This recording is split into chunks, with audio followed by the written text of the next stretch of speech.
Most players start their journey young and take plenty of time to get to the tippy top of the CS world.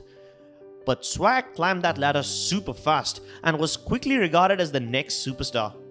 His career, unfortunately, was cut short when he was involved in the infamous match-fixing scandal.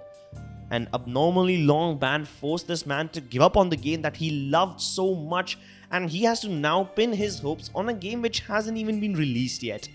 How is it that a rising superstar was outcast from the game that he dedicated his life to?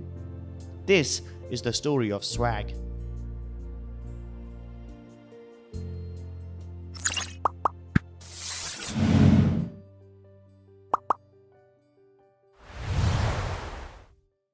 Braxton Swag Pierce started his CS 1.6 journey when his brother introduced him to it.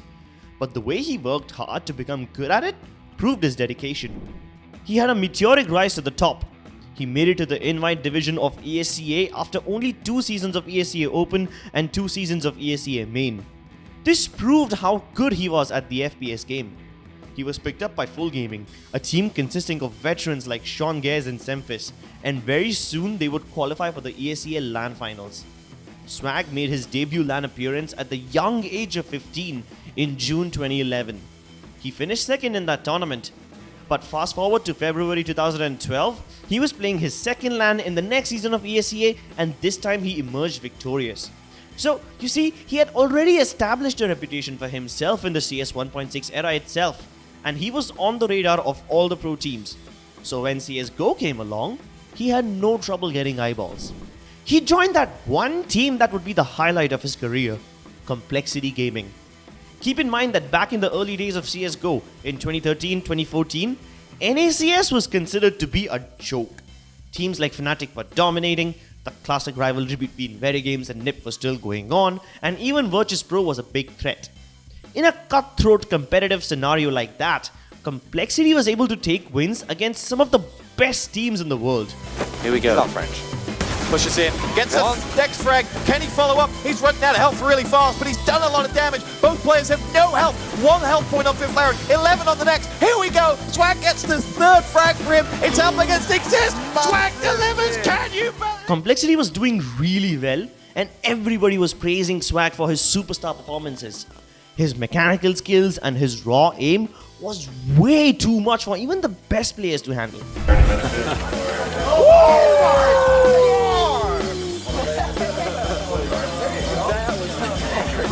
All of this he accomplished at such a young age.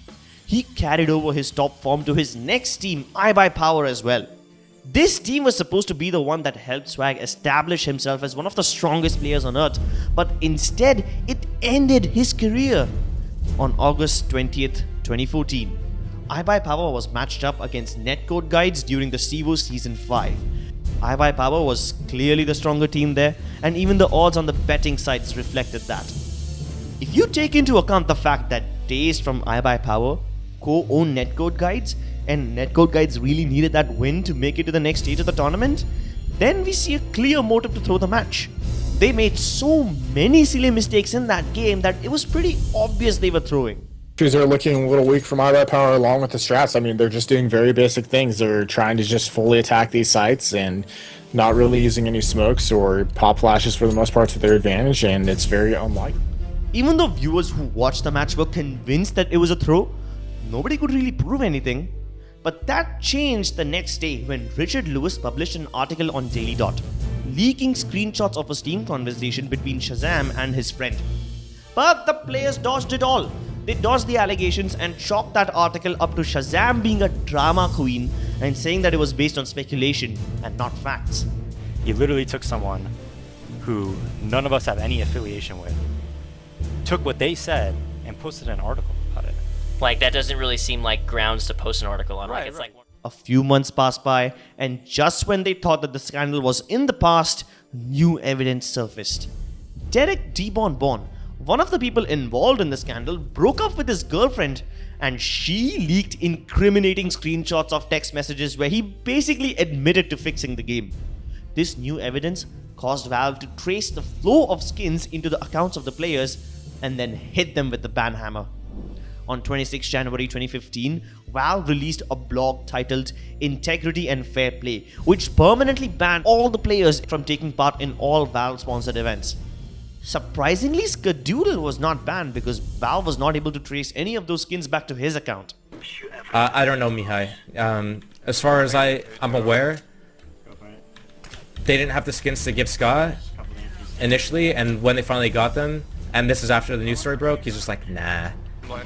So there's no transfer, Valve couldn't track it, and he got out scot-free. But I'm not sure, like, I don't know specifically what happened with the whole Skadoodle thing. That's what I heard from AZK. Swag took to Facebook to apologize, saying that what he did was wrong. He said that he knew what he was doing and he took the full blame for it. Down for the count, his career was still not over. Swag got a streaming contract with Cloud9, and he even played as a stand-in for Beyond the Summit tournament. Even after he was outcast from the game, he still gave it his all. On quad. Oh, there it is. Oh, what? Shut up, Swag. How Get the did he replay. manage that? A lot of popular figures in the community and many CSGO fans from across the world still supported the notion that Swag should be unbanned. After all, he was such a gifted player, and him getting banned before his career even hit his peak made people think that maybe all this potential is going to waste. None of the other banned players got this much love and support, and a mistake that he made when he was young and immature probably shouldn't hang around his neck for the rest of his life. On 24 July 2017, ESL finally gave the CS community what it wanted and unbanned the players, allowing them to compete in their tournaments. Listen, have you checked that computer lately? You're unbanned, bro. Congratulations. Shut the f up. I swear to God.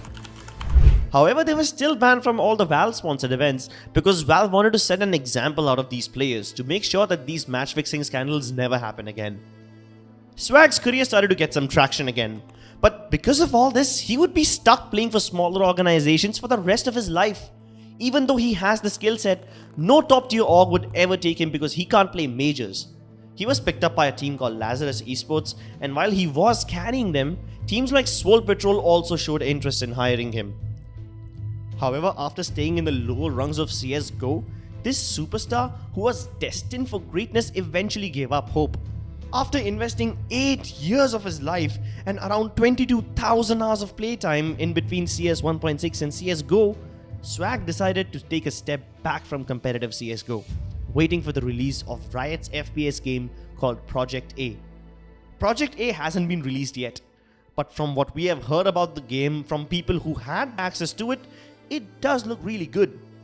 Prominent CSGO figures like Henry G, who have tried their hands at the game, say that this is very similar to CS, with crisp mechanics and deep tactical gameplay, a game in which players like Swag can thrive.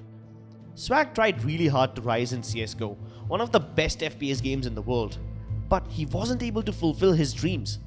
If Project 8 does become a leading esport, maybe Swag can turn his dream into a reality. Well folks, that was it from our side about the story of Swag.